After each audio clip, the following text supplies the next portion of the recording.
1 Chronicles 21, 1 through 30. Devotional focus verse. Then David said to Ornan, "Grant me the place of this threshing floor, that I may build an altar therein unto the Lord.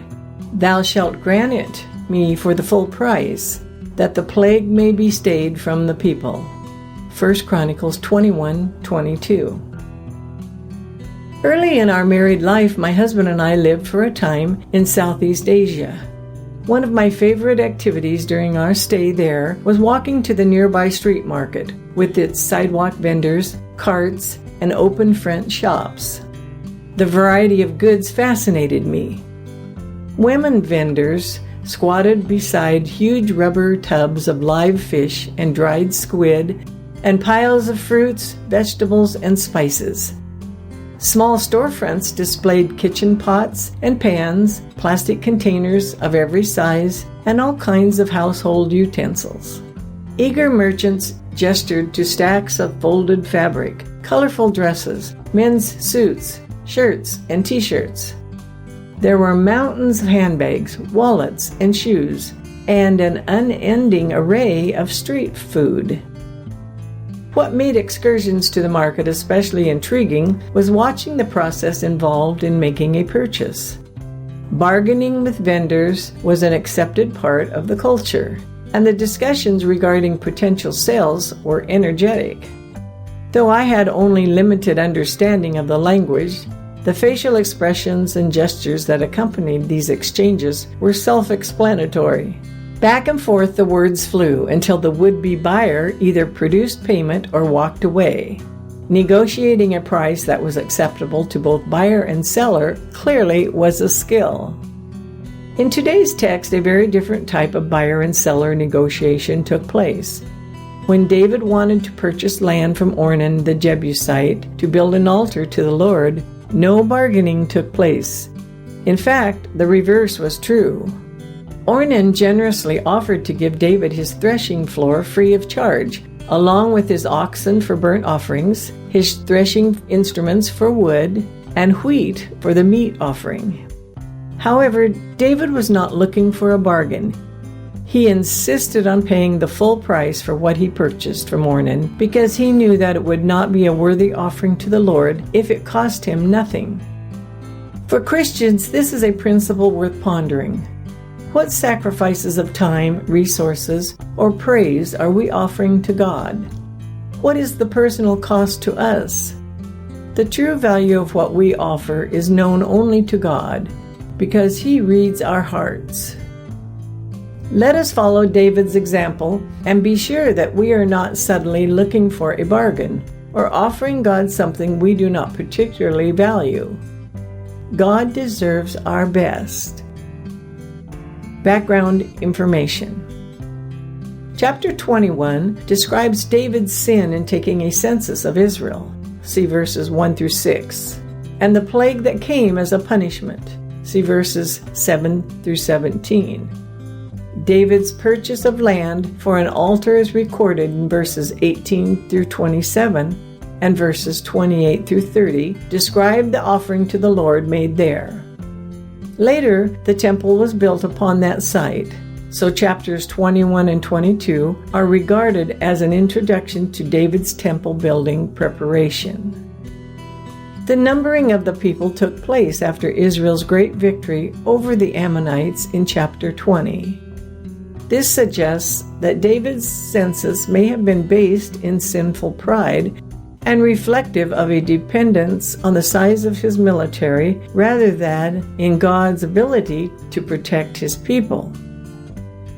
In ancient cultures, a man only had the right to count what belonged to him. Israel did not belong to David, but to God, so counting should have taken place only at God's command. In verse 3, David's military commander, Joab, objected that the proposed action was both unnecessary and a cause of trespass, inviting trouble for Israel. The parallel account in 2 Samuel 24:4 states that the captains of the army also warned David against such a step. But David went ahead with the census, and his action impacted all of Israel. According to the total that Joab delivered to David in verse 5, there were 1,570,000 fighting men that drew sword among the 12 tribes, suggesting that the total population of Israel may have been about 6 million at that time. God was displeased with what David had done. At his direction, Gad the seer told David to choose from 3 judgments. 3 years of famine. While this would cause the death of some in Israel, the wealthy would survive. This would have included David and his household. 3 months of defeat at the hand of Israel's foes. This loss would occur primarily among Israel's soldiers.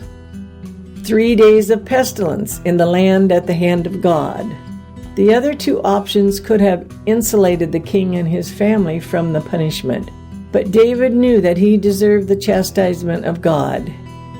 He chose this option, knowing it was preferable to be in the hand of God rather than his enemies. For very great are his mercies. See verse 13.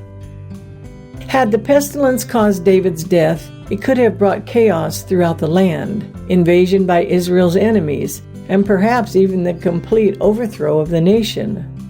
However, David's life was spared, though the plague that swept through Israel caused 70,000 deaths. When David cried out to God in repentance, God relented and the plague was stayed. Through Gad, David was instructed to set up an altar to the Lord on the threshing floor of Ornan the Jebusite, referred to as Araunah in the parallel account in 2 Samuel. In verse 25, the place may have included the whole area of Mount Moriah. This location had both a rich history and a significant future. According to Genesis 22:2 and 2 Chronicles 3:1, it was the spot where Abraham offered Isaac and where Solomon's temple soon would be built. Although Ornan offered to give David the land, David insisted on paying 600 shekels of gold for the site because he wanted to make a sacrifice to God that came at a personal cost. The final 3 verses of the text serve as a connecting link between this account and David's preparations to build the temple, described in chapter 22. Conclusion. God knows our hearts and is aware of how we value what we sacrifice to Him. Let us make sure we always offer Him our best. 1 Chronicles chapter 21. And Satan stood up against Israel, and provoked David to number Israel. And David said to Joab and to the rulers of the people, Go, number Israel from Beersheba even to Dan, and bring the number of them to me, that I may know it. And Joab answered, The Lord make his people 100 times so many more as they be, but, my lord the king, are they not all my lord's servants? Why then doth my lord require this thing? Why will he be a cause of trespass to Israel? Nevertheless the king's word prevailed against Joab.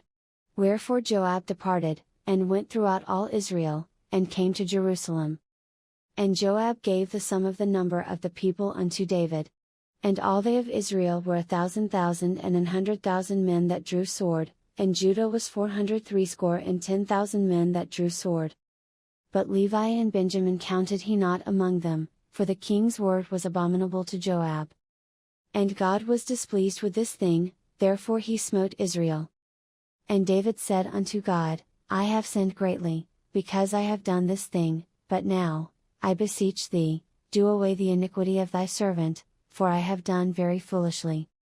And the Lord spake unto Gad, David's seer, saying, Go and tell David, saying, Thus saith the Lord, I offer thee 3 things, choose thee one of them, that I may do it unto thee. So Gad came to David, and said unto him, Thus saith the Lord, choose thee. Either 3 years famine, or 3 months to be destroyed before thy foes, while that the sword of thine enemies overtaketh thee, or else 3 days the sword of the Lord, even the pestilence, in the land, and the angel of the Lord destroying throughout all the coast of Israel. Now therefore advise thyself what word I shall bring again to him that sent me. And David said unto Gad, I am in a great strait, let me fall now into the hand of the Lord, for very great are his mercies, but let me not fall into the hand of man. So the Lord sent pestilence upon Israel, and there fell of Israel 70,000 men.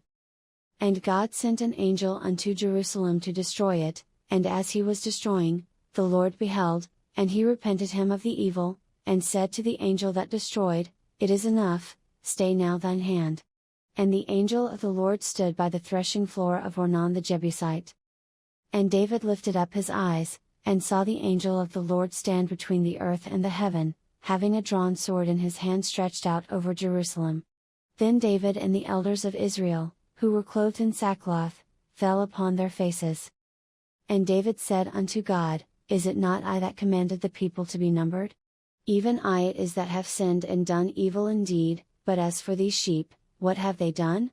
Let thine hand, I pray thee, O Lord my God, be on me, and on my father's house, but not on thy people, that they should be plagued. Then the angel of the Lord commanded Gad to say to David, that David should go up, and set up an altar unto the Lord in the threshing floor of Ornan the Jebusite. And David went up at the saying of Gad, which he spake in the name of the Lord. And Ornan turned back, and saw the angel, and his 4 sons with him hid themselves. Now Ornan was threshing wheat. And as David came to Ornan, Ornan looked and saw David, and went out of the threshing floor, and bowed himself to David with his face to the ground. Then David said to Ornan, Grant me the place of this threshing floor, that I may build an altar therein unto the Lord, thou shalt grant it me for the full price, that the plague may be stayed from the people. And Ornan said unto David, Take it to thee, and let my lord the king do that which is good in his eyes. Lo, I give thee the oxen also for burnt offerings, and the threshing instruments for wood, and the wheat for the meat offering, I give it all. And King David said to Ornan, Nay, but I will verily buy it for the full price, for I will not take that which is thine for the Lord, nor offer burnt offerings without cost. So David gave to Ornan for the place 600 shekels of gold by weight.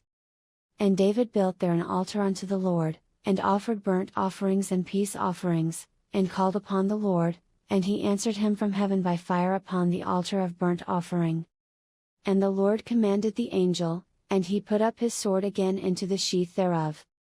At that time when David saw that the Lord had answered him in the threshing floor of Ornan the Jebusite, then he sacrificed there.